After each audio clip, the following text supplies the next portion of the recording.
AP మాజీ ముఖ్యమంత్రి YS Jagan పై case నమోదైంది. గుంటూరులోని నల్లపాడు పోలీస్ స్టేషన్లో జగన్ సహా మరో 8 మంది వైఎస్ఆర్సీపీ నేతలపై కేసు ఫైల్ చేశారు. ఎన్నికల కోడ్ ఉల్లంఘించారంటూ ఎన్నికల సంఘం అధికారుల ఫిర్యాదు మేరకు పోలీసులు కేసు నమోదు చేశారు. ఆయనతో పాటు ఆ పార్టీ నేతలు మాజీ మంత్రి కొడాలి నాని, పేర్ని నాని, అంబటి రాంబాబు, మాజీ ఎంపీ మోదుగుల వేణుగోపాల్ రెడ్డి, మాజీ MLA Pinnelli Ramakrishnareddy, MLC Lella Apireddy, Guntur mayor Kavati Manohar నాయుడులను ఈ కేసులో నిందితులుగా చేర్చారు.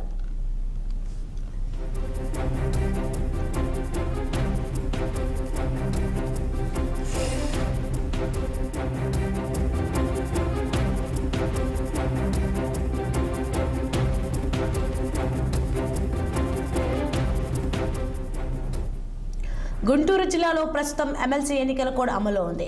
జగన్ ఎన్నికల సంఘం నుంచి ఎలాంటి అనుమతి తీసుకోకుండానే గుంటూరు మిర్చియార్డ్లో పర్యటించారు. వైఎస్ జగన్, వైఎస్ఆర్సీపీ నేతలు ఎన్నికల కోడ్తో పాటు పోలీస్ యాక్ట్ ప్రకారం విధించిన నిషేధాజ్ఞను ఉల్లంఘించారు. ఈ పర్యటనపై కేసు నమోదు చేయాలని గుంటూరు పశ్చిమ నియోజకవర్గ ఫ్లయింగ్ స్క్వాడ్ అధికారి సిహెచ్ శ్రీనివాస్ ఫిర్యాదు చేయడంతో కేసు నమోదు చేశారు.